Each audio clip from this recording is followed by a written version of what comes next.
The comments on my previous videos on the seed oil debate made me realize something. They made me realize that we should be happy anytime someone improves their health by their own free will. Whether it's a diet choice or a lifestyle choice, if it improves their health, this should be something that's celebrated. I realized that it's weird that there is a debate around seed oils to begin with because, inevitably, the people who are saying that seed oils have been debunked or that they're definitely beneficial are the ones who respond negatively to stories from people who improved their life by restricting seed oils in their diet. Why respond to someone's experience bettering themselves by saying, "It's been debunked," when for that person, making the change had a positive improvement? Why not celebrate that success? So I've been thinking about it, and probably one of the reasons why there is this debate and why there are articles like Rolling Stone's "Why is the right so obsessed with seed oils?" keep rolling out probably has something to do with money. Because, let's face it, if, for whatever reason, decreasing our seed oil intake is having a positive effect on our health, then less people will continue consuming these seed oils to begin with. Canola oil alone is a $36 billion industry as of the time of making this video, and is projected to increase to $47 billion by the year 2030. Wait, hold on a sec, guys. Check this out.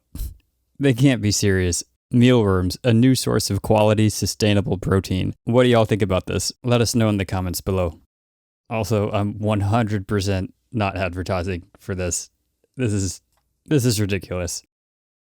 So the last thing any market wants is fewer customers. It's never economically good if a market shrinks, so this is why I'm proposing the following. To put seed oils where they belong. In the hundreds of millions of diesel-powered trucks, vans, farming vehicles, cars, and generators used around the world. I'm not making a blanket statement here, and of course, I'm sort of joking, but seriously, why not run some of the world's diesel vehicles off of seed oil that's already being produced? And of course, recycling used kitchen oil from the heaps of fast food restaurants that just throw it out anyway. Also, you might already know this, but diesel engines can last forever. Not literally, but they can last a really, really long time. You might think this is crazy, and I'm sure some engineers out there know more about the intricate challenges of using vegetable oil as fuel. But as I covered in my previous video about alternative energy sources, it's been done before, and a few people are still doing it. Did you know the original diesel engine invented by Rudolf Diesel was some sort of conspiracy theory in the 1800s, with other inventors saying that Diesel's patent was false history? They believed it could never work. When he finally did make an engine, he first used gasoline as a fuel, but he really didn't have any specific fuel in mind and used things like kerosene, crude oil, and, the point of making this video, vegetable oil. In fact, when his engine debuted at the 1900 Paris exhibition, it was fueled by peanut oil. And he wasn't done using seed oils for fuel either, because at the 1911 World's Fair in Paris, he again used peanut oil as fuel and said, "The diesel engine can be fed with vegetable oils and will help considerably in the development of the agriculture of the countries which use it." The next sentence is what really gets me going though.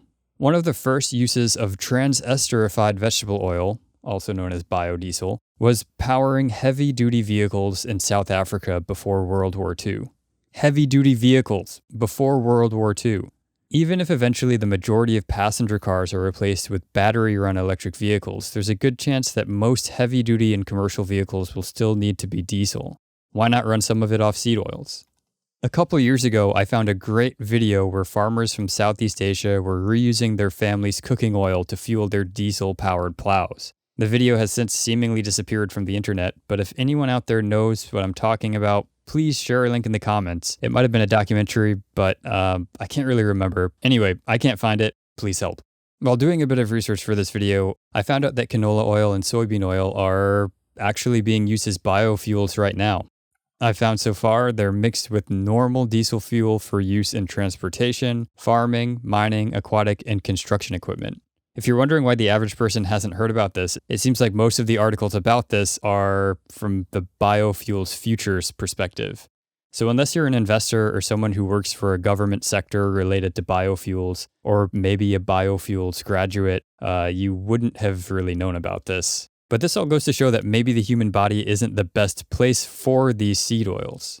To illustrate this, here's a passage about how vegetable oils need to be processed in order to be used as fuel.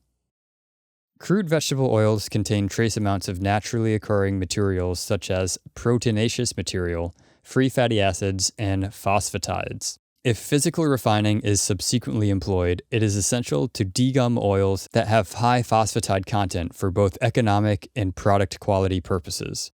The purpose of caustic refining is to remove free fatty acids, phosphatides, and other materials including protein meal, glycerol, carbohydrates, resins, and metals. Crude vegetable oils obtained by oil seed processes have to be refined to remove undesirable substances. The typical oil refining process includes degumming, chemical or physical refining, bleaching, vinterization, and deodorization. Deodorization is an important step in the oil refining process. During this step, steam at 1 to 6 millimeters of mercury pressure is injected into the oil at 490 to 550 degrees Kelvin to eliminate free fatty acids, aldehydes, unsaturated hydrocarbons, and ketones, which cause undesirable odors and flavors in the oil. The crude vegetable oil quality is very important to obtain high-quality refined oil. The oil should be effectively degummed to remove phospholipids as well as heavy metals and bleached to remove pigments and metals. Degummed crude oil is subject to a further refining process. For this purpose, caustic soda is fed to the oil in the proper quantity to react with the free fatty acids, phosphatides, and the other impurities.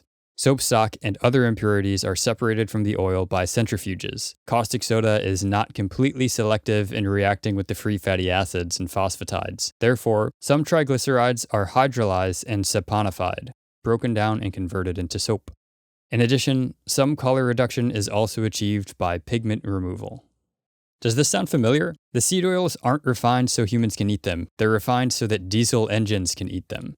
If you feel great eating a diet that's high in omega-6s or seed oils, and if your blood work, blood sugar levels, cholesterol levels, triglycerides, and inflammation markers are all great, power to you. But if you come across someone who had poor health or chronic health conditions who says, I tried everything and after I lowered my seed oil intake, my symptoms cleared up. Instead of shaming them, calling them a right-wing conspiracy theorist, or telling them that's been debunked, how about giving them some support instead? This isn't some team sport. People are hurting, and some people are hurting less after reducing their seed oil intake. Let's count that as a win.